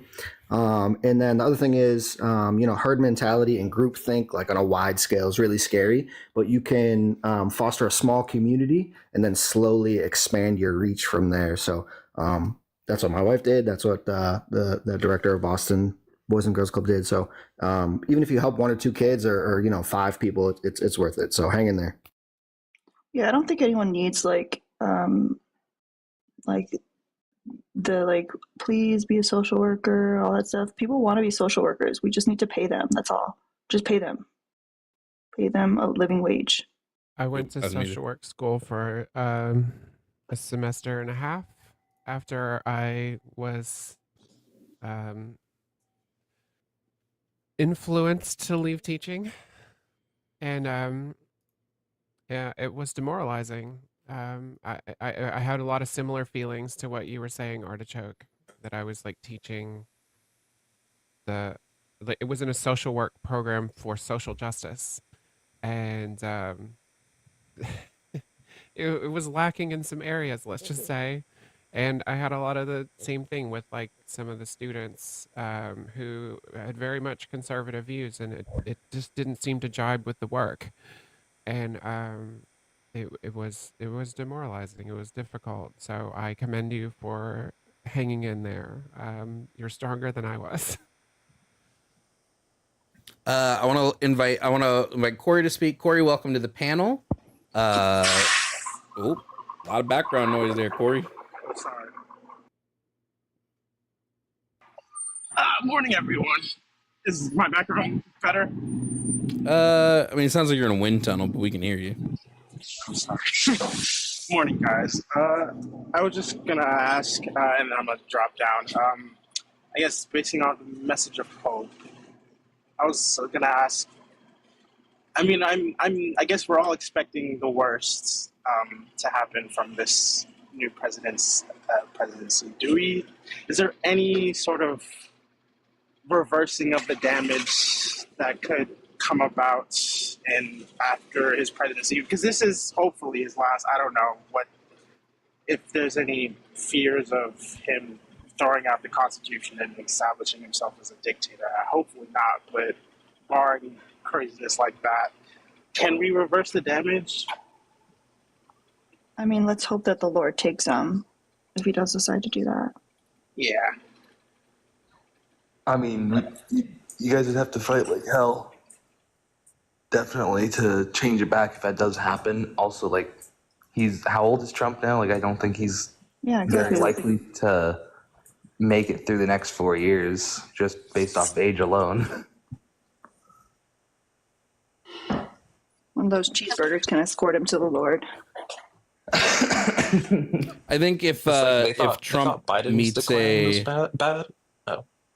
if Trump meets a very unfortunate end that nobody is asking or advocating for, I think it's not going to be Vance running the show. I think it's going to be Musk running the show, and Vance just doing whatever Musk tells him to. I can see that. Yeah, that's my prediction. I mean, yeah, he already changed his entire personality to appease Peter Thiel. So Thiel, whatever his name is. Also, so, you know, he's very highly influenceable. Also, like with the Trump victory, it makes me somewhat worried, but not like too awfully worried about like if looks like I'm Canadian, so like if Poilievre wins our election next year, I worry if he's gonna have a similar platform to what Trump has, or what's gonna happen. My hope, I'm hoping there's enough people, like, not that I'm for constitutionalists, but I'm hoping that if he tried to overthrow the Constitution to keep himself in office, that there would be enough constitutionalists that there would be a rebellion. And that maybe from there we could start we could start change and go from there. Unfortunately, I was thinking, like, what if the military like turned on him? Like, what's stopping that from happening exactly? Aside from them being like they're literally the state, so I don't know how the military would turn on the state when they get all their funding from the state. Queen, what were you saying? I was just saying that unfortunately, with regards to how the election results ended up turning out, I don't believe that if he tried to overthrow the Constitution, that there would be people being like, that there would be nearly enough people to be like, hey, like, no, like, this isn't right. I don't believe that for a second. I definitely believe he has a cult like following, and they literally would just do whatever it takes to make sure that he's happy. Literally, especially if they deport all of us. Real. We are down to our last 9 minutes of morning discussion live. I am going to drop who's been here semi-long-ish. You can drop me. Okay, no problem, Whaley. We got one other person in the guest request. Let's see what they want to talk about. Get them final licks in. Ron, good morning. Welcome to morning discussion. Ahoy, good morning, everybody. I hope everybody's doing well, despite the horrors persisting, but so do we. We're trying. You're a little hard to hear, Ron, just FYI. Yeah, I just got out. I'm in the basement. How about now? Are we better now? Still a little difficult, but it's better. It's better. All right, if we're better now, then that's good. So, For myself, and I guess I know that there's a couple of like-minded people in the chat. Is there a chance that we got it wrong in the sense of every couple of days now I have like this "Are we the baddies?" moment? Like, are we the baddies? Like everybody? No, not even close. Do you mean the whole country? Well, yeah. I mean, I'm talking about like the majority of the country, or like a large segment of the country, and it's like, and these things are objectively bad and evil. So it's like, if they're voting for these things, if people are supporting these things, like maybe I'm wrong. Is there like, do I have a blind spot? Do you have a blind spot? Nope. Have you ever been checked for a brainworm, Ron? Not yet. Not yet. No, there's an easy answer to that. They are Yahtzees. That's it. Like, historically, hasn't America been like the evil empire? Yeah, if you're talking America in general, yes, we have become. I mean, it's been going in that direction for quite some time, but yes, we are well, we've always been empirical and all that jazz, but it's been slowly getting more fashy for a long time, and now we're just kind of fully there. So, if that's what you mean, yes. I don't want to say denial, but it's been hard to just kind of accept that people are dumb and like a third grade reading level is the default, and that all these people are just like that dumb and mean.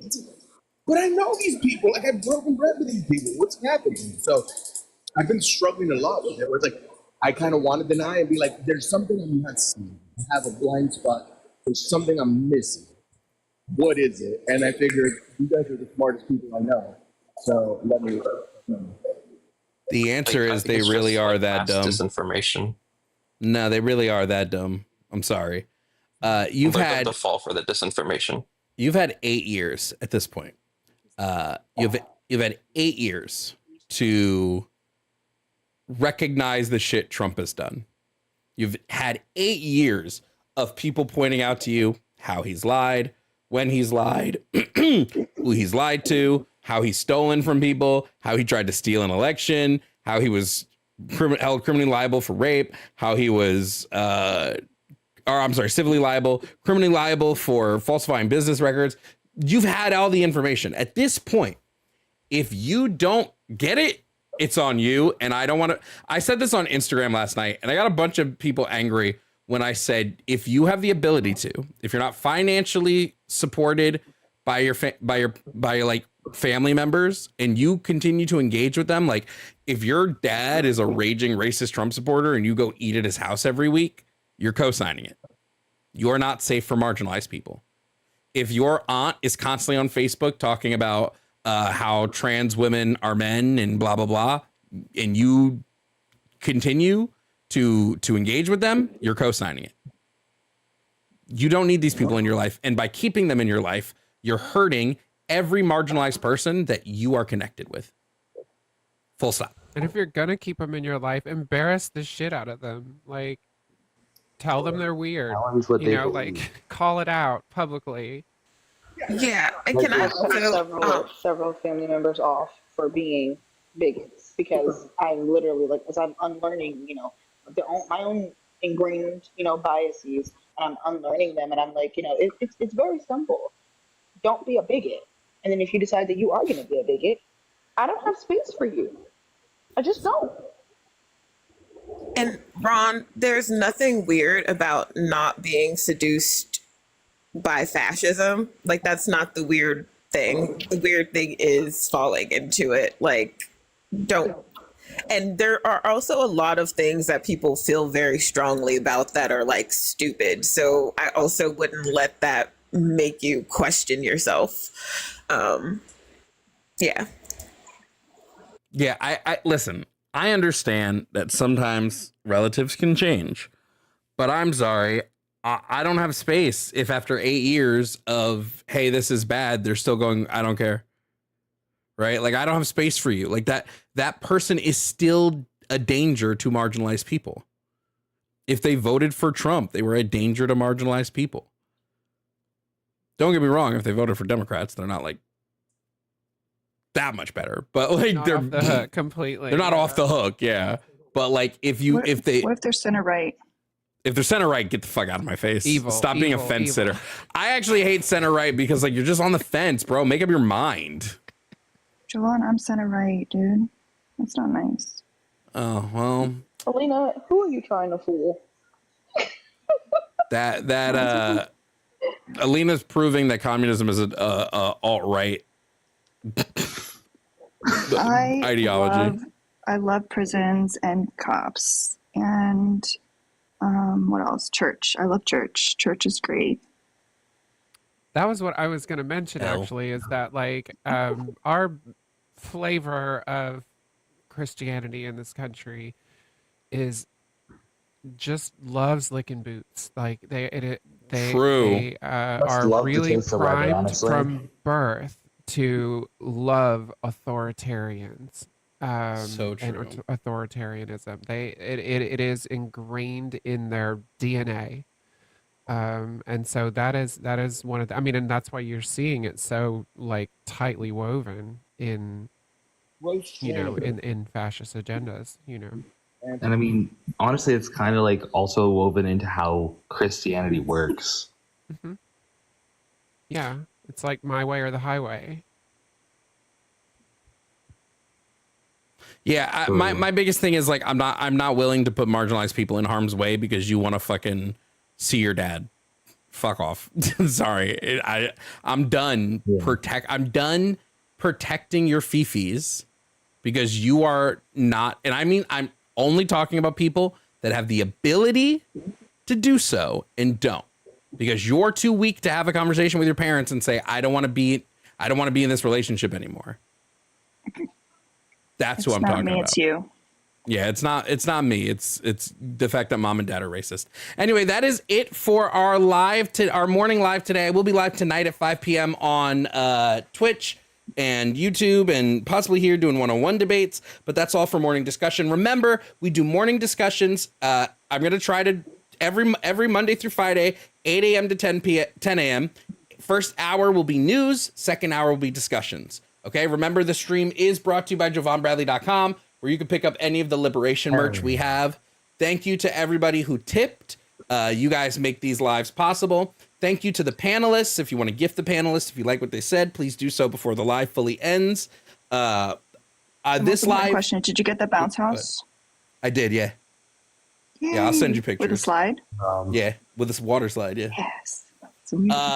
I do want to say thank you to everybody for watching. If you want to rewatch this live, it will be up on YouTube basically in like 10 minutes. You'll be able to rewatch it on the YouTube. So thank you guys, everybody, for joining. Thank you to the panelists. I hope you guys have a great rest of your day. Stay beautiful. Stay wonderful. And if you ever need anything else, I don't know, let me know, I guess. I got work from like 3 to 11:30. Thank you for having me, and as always, thanks for the great live. Are you gonna go live? Are you doing debates later today? Huh? Are you doing debates later today? Yeah. 5 p.m. Okay, cool beans. I will definitely be watching. Thank you for the live, as usual. All right. Thank See you guys. See you later. Yeah, thank you. Thank you for having me. All right, guys. See you later. It was nice to seeing you while I did. Bye.